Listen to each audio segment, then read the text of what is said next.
Hello viewers, welcome to IT System Admin and Information Technology Learning tutorial channel for you.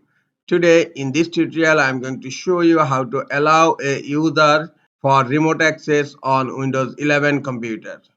Sometimes it becomes very important for you, so don't forget to watch full video.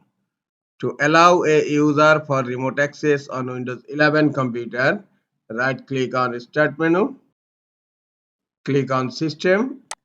In System Settings, you will find System Protection or Advanced System Settings. Click on any one of these two.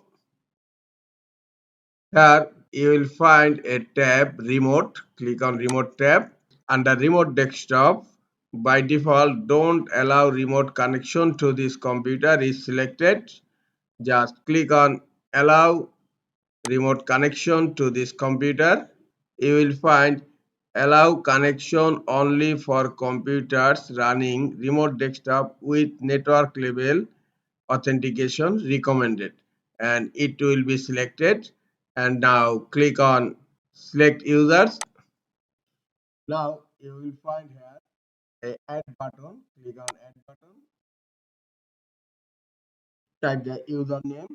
I am typing username user1, and now click on check name. The username is selected. Now click on OK. The user is appeared here. Now click on OK again. Now click on apply.